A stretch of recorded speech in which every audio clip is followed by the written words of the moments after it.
Welcome to Section 31, episode number 258. I'm Dan Hammond. And I'm Rogue Schindler. This week we had looks like a small 1E tournament in San Diego. We can talk about the results from that. We were also sent, as we were wrapping up at the very end of last week's show, as we were wrapping up, we were sent a spoiler for the next 2E set. So rather than put the brakes on and try to record a second episode, we just kind of put it off until today. And so as long as we don't run out of time, we'll talk about that as well. Yep. Well, this past weekend we had 1E, as you mentioned. Small in that we had 5 registered and then 1 drop so that we could, in fact, have we just had a round robin, 3 rounds. Matt had not quite finished the deck he wanted to play and just brought his old deck from the previous tournament. So when we were odd and we were talking about how many to play, he was like, forget it, I'll drop, you guys play, which is cool. So no sitting around for an hour waiting with the 1E. Yeah, hour 15 plus time or whatever. It was nice, got to play everybody, got to see everybody's new decks. It was our Gamma Quadrant release event. And there was, I think, almost everybody, except for the winner, was playing a Gamma Quadrant themed deck. And I think even his deck had some cards in there. I'm looking at the term results. I see Thomas was playing a Star Trek Generations deck. Yes. Charlie came in second with, looks like, Federation Romulan. Johnny came in third with the Dominion, and the fourth place player has not entered a deck yet. Oh, yeah. As you can tell, I was very enthusiastic about doing that when we got done. So what was... Johnny's is obviously the most Dominion-y since he was playing Dominion. How did you fare against him? That was actually my worst game, and of course it was the last one, so that's always a great way to end a tournament. The game with Johnny was the game that I kind of dreaded when I was talking about playing in a release event last week, where it's 1E, and if you're both using a similar theme or from the same set, it's very likely you're going to have a number of duplicated missions, and we did, and they were all right around the wormhole, and he, was ready to sit there and blow me up if I, as soon as I came anywhere near it, and on top of that, he was doing another bit of shenanigans that basically made my deck go half as fast. So it was probably the worst possible matchup for me. So since I can't tell, what were you playing? Sure, I was playing the new Ferengi deck, where opportunities are made with the Ferengi and the Dosi. It was I actually enjoyed it. I would certainly play it again. That it was just a bad matchup, and it was a bad way to end the tournament. It's fine having that first to get it out of the way, and kind of have fun, come back. But having that be the note to end on was unfortunate. Things that it's an affiliation that I used to play that I haven't played in probably a decade. DS9 Ferengi that are suddenly back. With a restriction that I've never used before. You'd never notice until you go in how many, like Cardassian, you're like, oh, all of these Cardassians are DS9, right? So many. And then you're like, oh, God, these key guys are all TNG. And it was the same thing with Ferengi, You never notice literally every officer from Rules of Acquisition and several subsequent sets were all TNG officers, almost no leadership. I don't know how I managed to. I always do the skill matrix thing where I go down the deck list and see what's, after I put in the guys I want to play, what skills am I missing, fill in some holes. And I guess I got sidetracked filling mission holes that I didn't go back and look at the rest of the skills. So I missed the fact that there was only 2 leadership in my deck, even though there were several characters that I thought probably had leadership. And so when I put the combo that ended in friendly fire that I was pretty certain I could totally bypass under the 40-point mission that I was going to steal, and then I couldn't draw into a single leadership, um, then that was sad. I actually had because first rule of acquisition, you can download a VIP right away, and I always get Gint. He has leadership, he has archaeology. It was I was playing Thomas, and he had the Guardian historical research, or is that what the 1E version is called as well? Mm-hmm. And so I happened to be doing an archaeology mission, so I had plenty of archaeology. Anthro is pretty prevalent in Ferengi. I had all the skills for the dilemmas I put under, except for that second leadership to get past friendly fire. And I'm like, all right, Ferengi Conference, I can finally go through. Maybe there's a civilian with leadership. Lita has leadership, right? No, that's in 2E. This other guy has leadership, right? No, that's in 2E. Zek should have leadership, shouldn't he? Yeah, no leadership there. So I did not have a single person I could download, and then I was like, well, I'm looking, I'm in my deck. Let's see what else I have, and I have this one guy. And it's a download heavy deck, so it's pretty big. I was not counting on having to pull a single card out, so that was like a key mistake planning my game against Thomas, which otherwise was very close. So I felt kind of gypped that that 40-point difference. If I had been spending all that time setting that up, doing another mission, I only lost by like 17 points. So that was frustrating, and Johnny and I almost finished at 0. He managed to squeak out one after time was called, and I was ready to do a mission, but stopped, and yeah, it was tough. I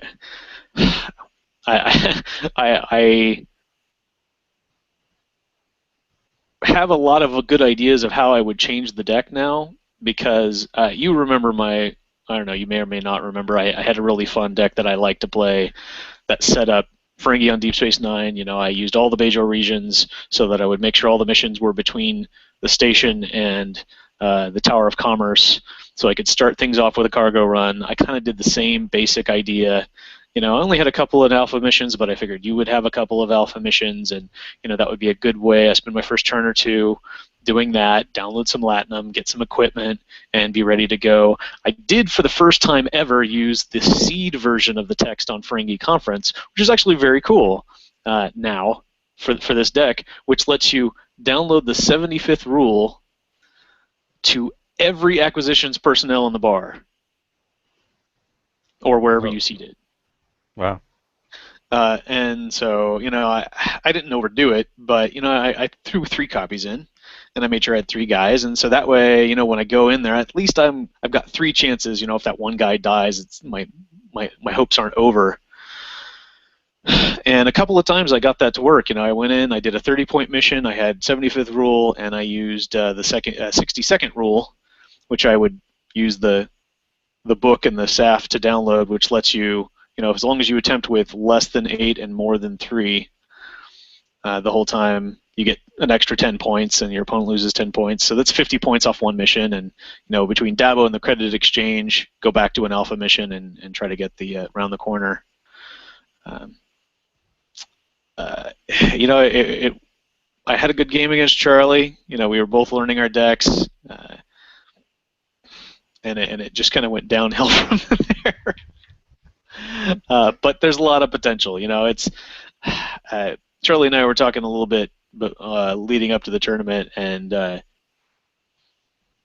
think he mentioned that I think our general, it's not really a rule, it's kind of a guideline, as the Pirates would say, but our thing where we bring a different deck every week, I think could probably be relaxed a little bit. It's not we aren't doing a league or anything where you get points for it. It's just sort of our general meta. But we so frequently, I don't know, we've had conversations about this before, but you play a deck once and then you figure out what's wrong with it, you try to fix it, and then you don't get to play it again for a while because you feel obligated to build a new deck. Sure. Yeah. So uh, I would like to play this deck again, and I think it has a good chance of doing well. I don't think anyone would object to you playing a deck again if you come in last for the tournament and want to fix it, try it again. It's the Yeah, it's when you win a tournament with a deck and then you don't make any changes, you come back and you win another tournament with a deck and then you don't make any changes and you come back and you play it a third time. That's when you start getting the stink eye. exactly. Yeah, Uh, it's and typically, I mean, that's what meta is for, right? You start teching against a deck because you don't want to see the same thing again. Well, after 10 years of everyone playing something different every week or every other week, you stop thinking about that kind of thing. And when someone finally starts rocking the boat and bringing the same thing over and over again, then that's really what our rule was intended to sideline. yeah, Was just seeing the same thing over and over again every week, and then having to. It's not that it's bad that you have to change your deck to beat something, but if you're changing your deck every week because that's fun. You don't expect to see yeah, the and same thing. it was fun to encourage playing different decks and trying new things, and that was cool. But yeah, I think it would not be a problem to try and work out the kinks of a deck and actually make it playable. No, not at Uh, all. Especially especially this time of year when we're getting ready for Road to Worlds. yeah, You want to play a deck and get comfortable with it, and not just bring a new deck to a regional because you haven't played it before and it's an affiliation you need. yeah. Right on.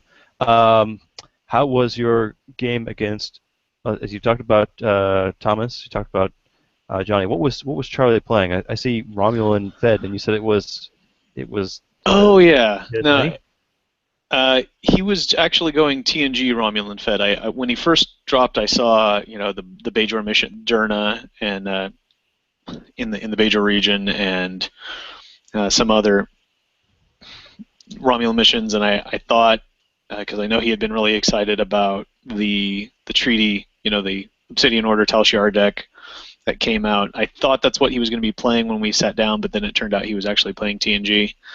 Uh, but I can't even remember what he was digging for, but I know he had a relatively small deck, and right down to like the last 8 cards, he was really salty about not finding this one particular card that he really needed, Okay. and that was really rough.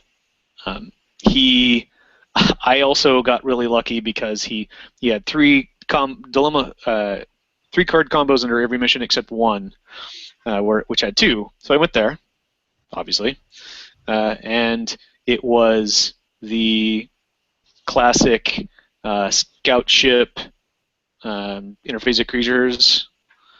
And I'll download a Romulan scout ship, and Oh, sure. then there's a Romulan ship here. So, oh, your whole ship is placed in stasis. And then we had to stop and like go look stuff up because it's uh, until something or a new engineer arrives. Hmm. And I was using the new cross quadrant card, cross quadrant expansion, that says when you play a card to the headquarters that it's played on, you may then relocate it from that facility to your ship in the Gamma Quadrant. Right. And I But played an if you pick a engineer, yeah. and it moved over there. And so we were trying to establish, we're going through all this, the stasis rules of it's not this, it's not that, you can't do this, you can't do that, you can't do this, and it's not even a card except for when it completely ignores, there's nothing, the thing that we were looking for, because he was like, I don't even think it's a ship. And that was the one that we couldn't find, because there's nothing that says it's not the card type that it is. And I can't fly anywhere, I can't beam, I can't attempt, I can't breathe, or I can't look at you funny, I can't cross my eyes.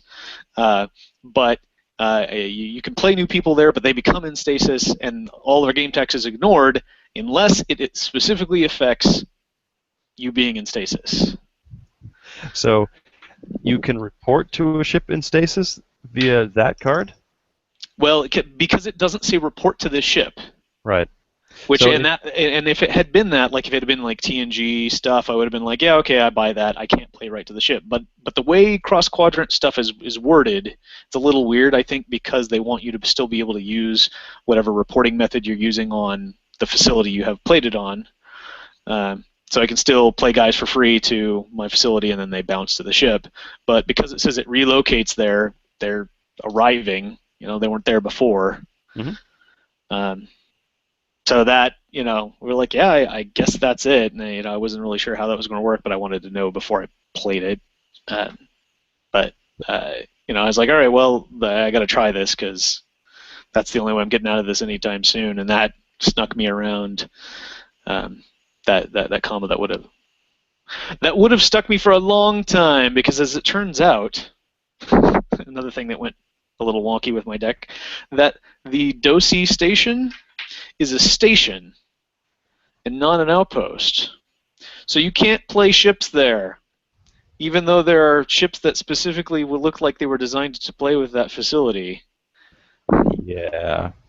So that was a little unwelcome surprise as well, especially when I was getting blowed up by Dominion warships hanging out at the wormhole.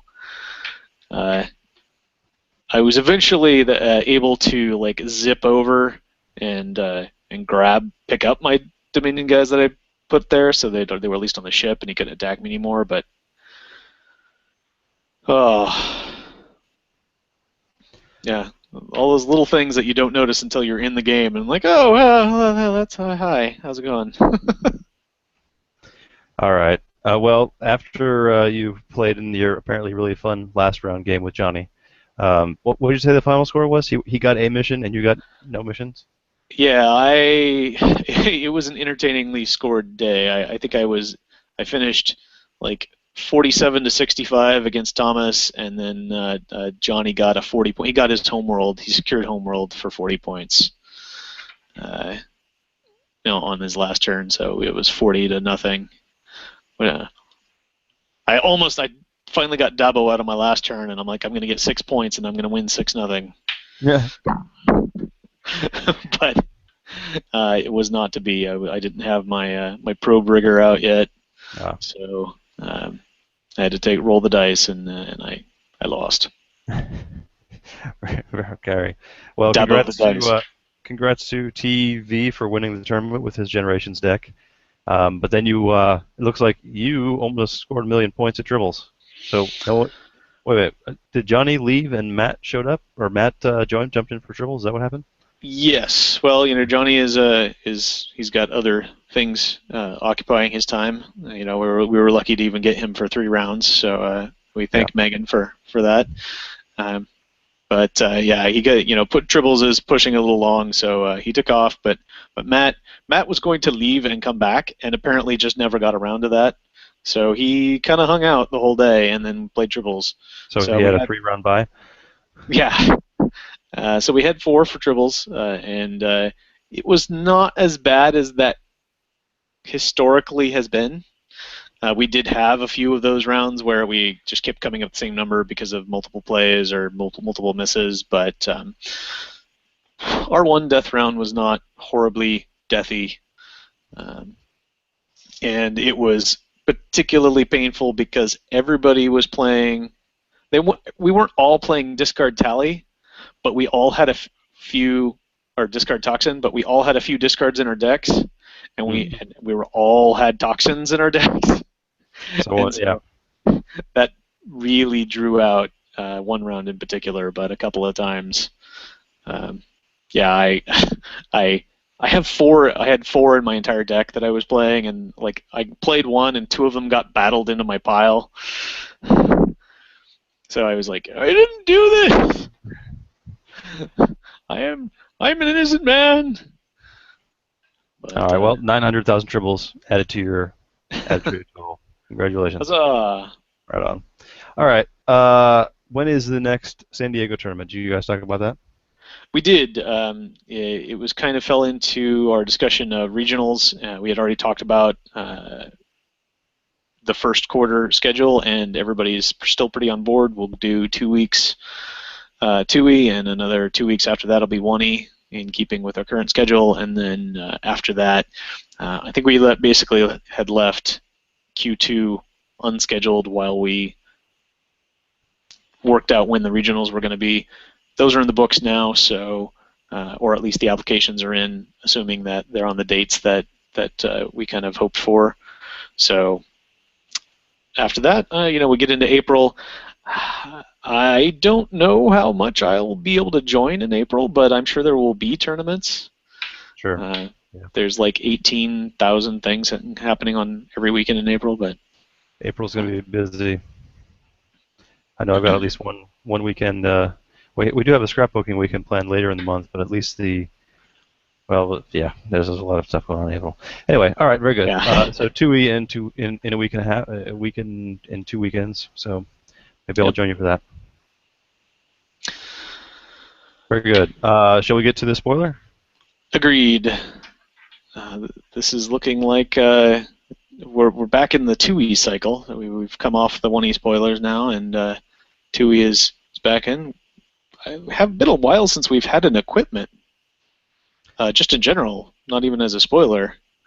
So it would seem, yeah. And not even. I mean, we've had artifacts and things in the past, but this looks like a standard old. Yeah, just a.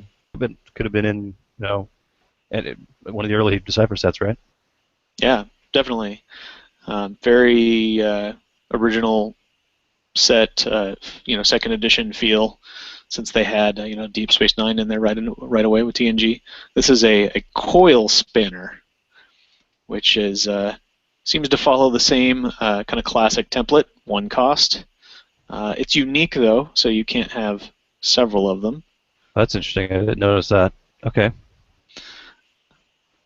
The game text reads, while at a Gamma Quadrant space mission, each of your officer personnel present gains astrometrics and navigation. Yeah. Okay. So that appears on a lot of Gamma Quadrant missions in space. It feels like all of them. Yeah. That's interesting, though. It's like a space only. We're getting on. It's more of the 2E equipment versus the 1E equipment because you're actually getting skills added to what used to be a classification. That's right, officer. But this is the space mission only. That's curious. I don't know. Does that feel like that's particularly powerful to be the same cost of another equipment? I guess you're getting 2 skills instead of 1. The other ones only give you 1 skill because I know we have the engineering pad or something gives engineer astrometrics. I don't think we have one that gave navigation yet. That's going to be new, right? Yeah, I think you're right. And instead of keying off a personnel who might already have that skill, like the science gains astro or whatnot, this is just officer. You got to bring officers with you. So interesting. So there's some lore on here. Multi-purpose tool used to calibrate, attenuate, balance, and augment linkages in various computer and mechanical systems aboard starships and space stations, not to be confused with a hyperspanner. Yeah, well, you don't want to confuse those. That'd be bad. We have no collector information and the standard caveat that this was at least a week old data, so who knows what's changed since then. Indeed. You know what? I'm thinking of physics. That's the other one that gives you physics, not astrophysics or metrics. So maybe this is new.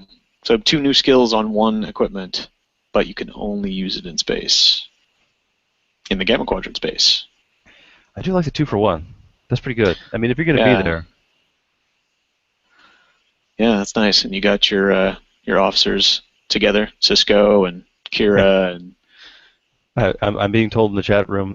You go do it. You do your space mission, and then later on, when you go into planet, you just blow it up with that grab trap. Yeah. Yep. I like it. It only costs 1, so there you go. Nice. All right. Well, thank you to our informants for that intelligence. I'm looking forward to seeing some more more cards coming out for this set. We got any? I don't think we had any intelligence on the release date for this yet. We've got no title, no release date, nothing. So we're looking forward to that. I'm assuming that means this is still in the kind of an early phase, or at least a middling phase, rather than about to impending release. So we'll keep you apprised for that as we have intelligence. In the meantime, we have the 2E in 2 weeks that we'll prepare for. I think that's about it. Yeah. Yeah, I'm just looking at where no one has gone before, and it requires Astro and Nav. So, It does. you don't want to get sent back to the Alpha Quadrant after, exploring the Gamma Quadrant. That would be awful. Yeah, that's nice. I wonder if that'll have any. Yeah, they gain them both, man. It's not even your choice. You get both of them. I wonder if that's going to have any impact on the frequency of play of that very, very popular dilemma. Yeah. All right. Very good. I have sent out everything from the warehouse, with the exception of 2 orders that came in like Sunday evening. So all the stuff that's been back ordered is out. If you were shorted a Masters button at a Masters event, those were sent out as well. And I think all the Masters foils for the Masters back east were sent out as well. So everything's all square with the warehouse. So order more Excellent. stuff. Ready to go. Clearly, that means we need to order more. Yeah, yeah, yeah. All right, man. Let's close it up then. All right, that's it then. We have given you all the intelligence that we possess at the moment, but we'll dig some more up next time. I am Sirogue, Amsterdam. and I'll remind you all to expand your power in the Gamma Quadrant. And I will draw a hand.